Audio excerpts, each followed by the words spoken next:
What's up, everyone? This is Derek Clavin, and welcome back to episode 9 of How to Practice Jazz Guitar Efficiently.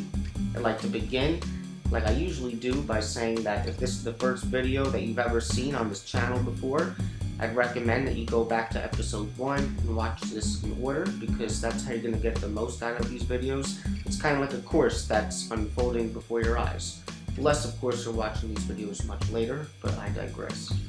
But anyway, in today's episode, we're just going to continue again right where we left off, talking about all the compositional things that we could do to acquire musical material to work on.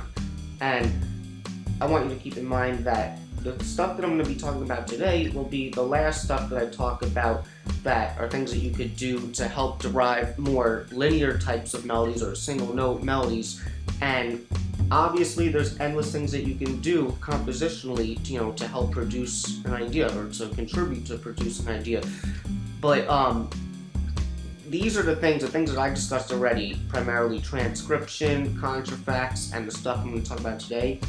These are really the things in the jazz world that are going to get you going. Like I said, there's so many things you can do, but the whole point of this channel is to be about efficiency. So I just want to eliminate a lot of the clutter for you guys and really give you the things that I believe are going to give you the most bang for your buck if you're willing to actually try them out and put in the consistent work. Okay, so what I want to talk about today specifically is working out these little melodies or phrases that are based around a particular scale degree that relates to a particular tonality or harmony or something like that.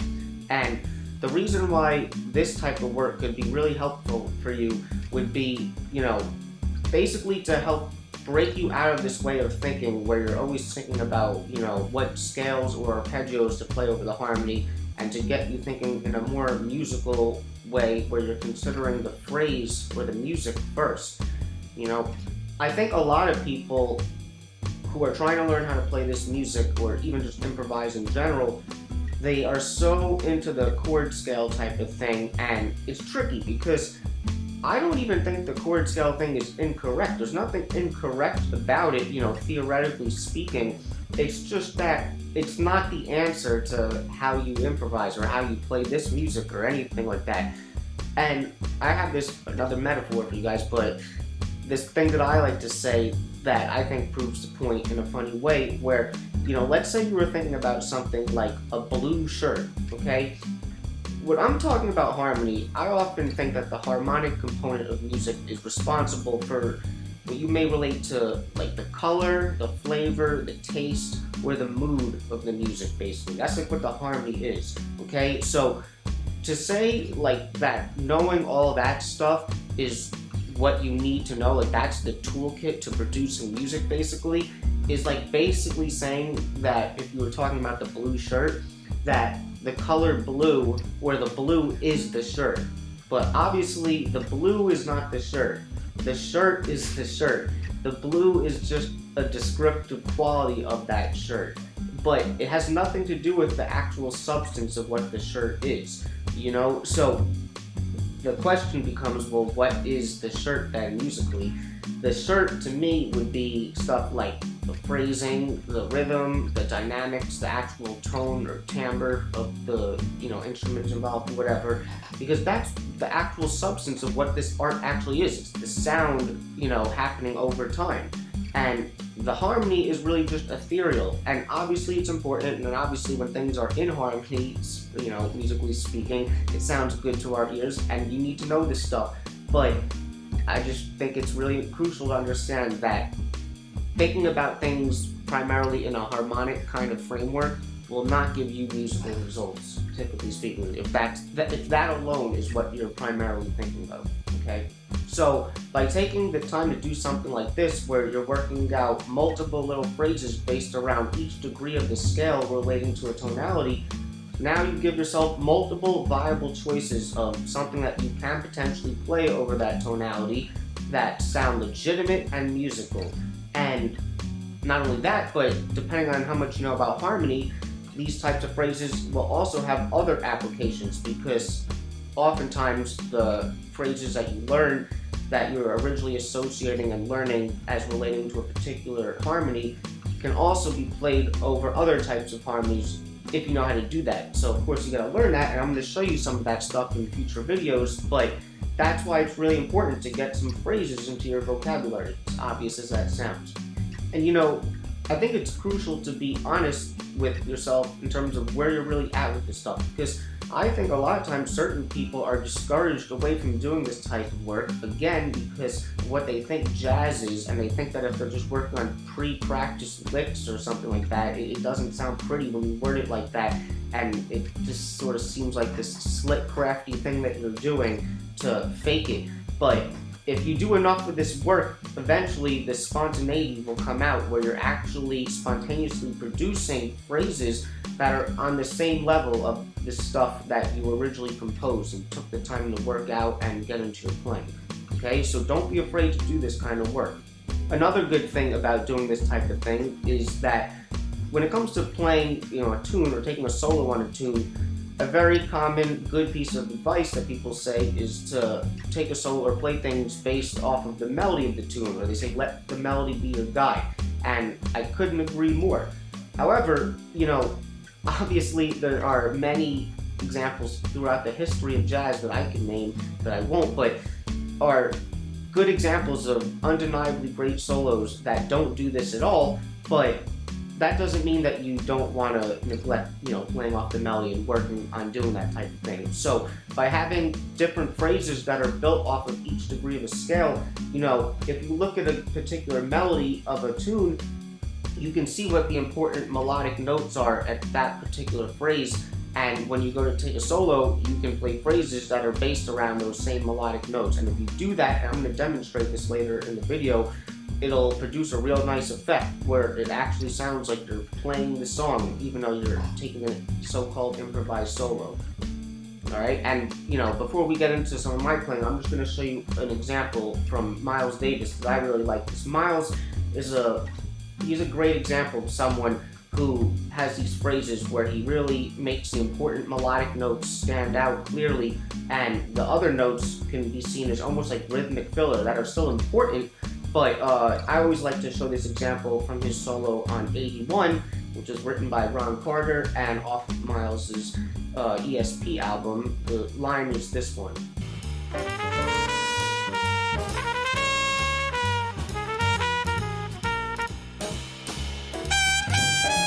Alright, so basically, I think that this line is a really cool example because if I can demonstrate, actually here, let me turn the music down here. So yeah, I think that line went something like this.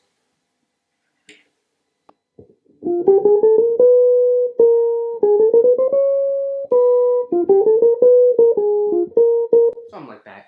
But to me, the important melodic notes are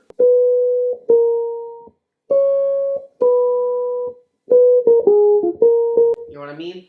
So that's what I mean when I talk about the important melodic notes of any particular phrase. So with that said, now let's get into these examples, okay? And also, actually, before I get into the examples, let me just also say that for me personally, I actually don't do this type of thing that frequently in my own practice at the moment, but that's just because I have so much other material from transcriptions and contrafacts and my own things that I have more than enough material to work on. But if there was something that I thought that this would be a good idea to do this on, I would. And the particular example I'm going to show you right now is a good example for why you want to do that. So let's get into it. So the example I want to demonstrate this with will be over, this dominant 7 flat 5 type of tonality. Classic Thelonious Monk type sound, okay? So before we begin, just to, for those of you who don't understand this already, I just want you to understand that the scale that we're attaching this tonality to is the Lydian dominant scale, which is the 4th mode of the melodic minor. But I think it's crucial to point out that even though we call this chord a dominant 7 flat 5, when it relates to this scale, it's technically a dominant 7 sharp 11. I know that it's just a semantical thing and it's not really that important, but the reason why I'm bringing it up is because this scale does have a natural 5th in it. We're just not playing it in that chord typically, but the scale degrees that we're going to be building these lines around are going to be for this scale. So those degrees are root, second, major third, sharp 4 or 11, natural fifth, 6, major 6, flat 7, and then you're back at the root. Okay, so that can be really interesting where you have these lines that actually utilize the sharp 11, technically speaking, and the fifth in it at the same time, but we'll get there. So what I'll do is for each of the scale degrees that I'm going to be building these little phrases around, I'm going to play a voicing for this B flat 7, E flat 5, and what I'll do is I'll play a voicing that has the same scale degree that we're building the phrase around in the melody note or the top note of the voicing that I'm playing. So this way, the melody that I play will sound even more like it makes sense as it relates to the particular voicing. Okay? So we're going to start with the root. Okay? So the first voicing I'm going to play would be this. Okay? And I'm going to play this. Alright? And let's say I did it in like the example of like a blues or something.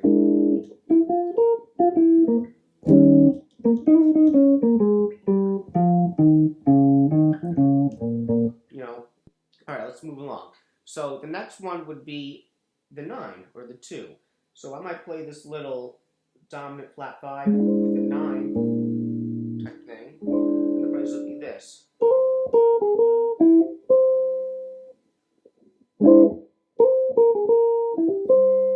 Okay, now let's go to the third, which is that, alright? And here's the phrase. Okay. Oh, and then I would play over this. Maybe I can alter the rhythm.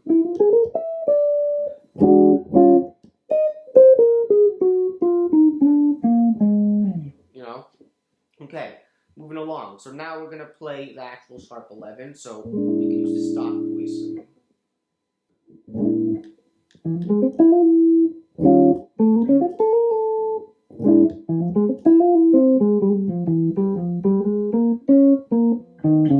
No.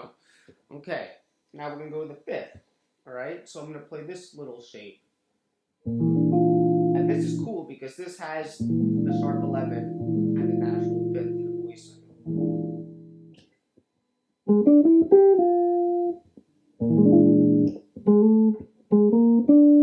Sorry. Okay, cool little phrase. Alright, next one will be the 6. I'm going to keep the voicing pretty similar, but just put the 6 in the melody instead of the 5th. Okay, so that's the phrase. And that's, to me, I hear that kind of, holding that out or something.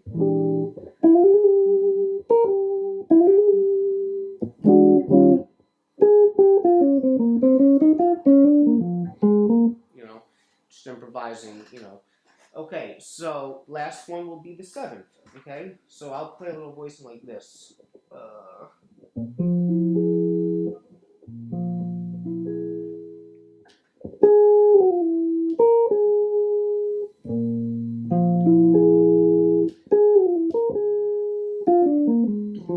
Okay, so, hopefully you can see what I'm talking about there. And like I said, now I have 7 different new phrases that work over a dominant 7 flat 5 chord or other chords that may relate to that. And this is great because this is a tonality that may not be so easy to originally hear, because when you're just naturally playing what you hear, your ear will probably more likely go to hearing things that are based off of more normal major scale type of sounds, not necessarily originally hearing things that have the flat 5 in them, okay?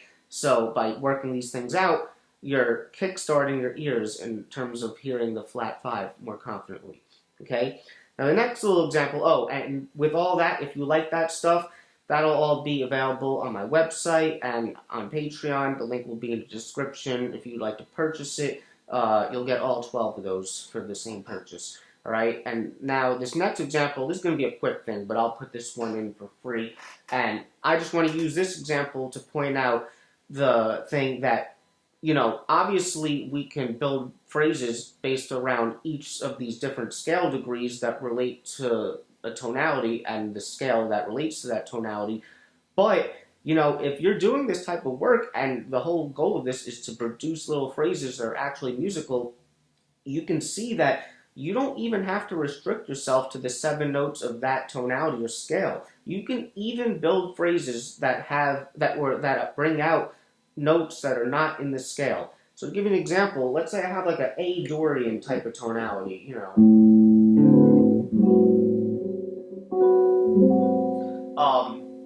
I'll base a phrase around the flat 5. Right?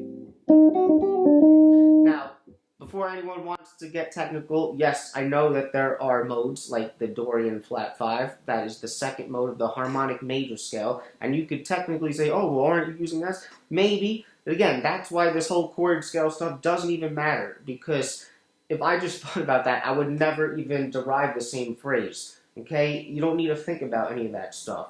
I'm just thinking, hey, I want to bring out the flat 5 over the A Dorian. Or maybe I want to put it in a 2-5-1. So for the key of G,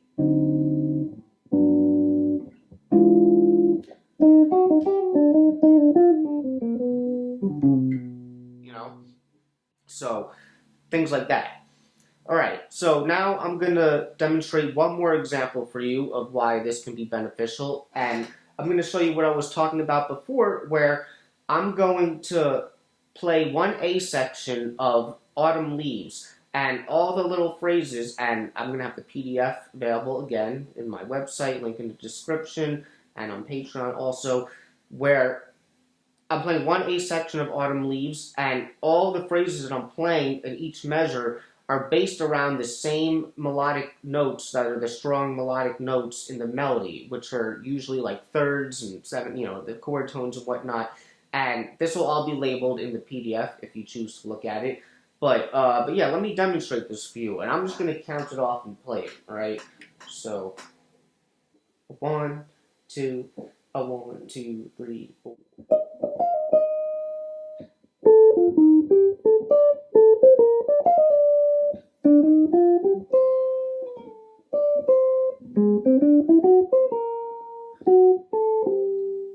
Right? So, you see how by doing that, the stuff that I end up playing ends up really sounding like I'm playing Autumn Leaves, if you know that tune, hopefully. So, and now I have something that is worked out that I can also go ahead and practice. And if I want that type of stuff to become part of my playing, I can chop those phrases up and work on them and all that. So, there you go. So, hopefully you can see the benefit of taking the time to work out these little short phrases over a given tonality, and how this type of work will produce slightly different results than if you were just doing contrafacts. But yeah, this is the type of work that you want to do if you want to start producing results compositionally at least, that are nice and musical, okay? So I guess we'll just leave it there for now, and if you enjoyed this video, I would appreciate giving it a like. Also, perhaps consider subscribing so you never miss anything and all that. And really, more importantly, if you enjoyed this or you know anyone else that would really enjoy this type of work, please share this with them and maybe consider becoming a contributor on Patreon. I know I give you the whole sales breath at the end, but at least it's better than, annoying you in the middle of the video, I guess. So that's it. Let me get out of here because this video is taking too long. And I'll see you guys in episode 10. Swinging and playing the blues. That's what we about. I try to help you.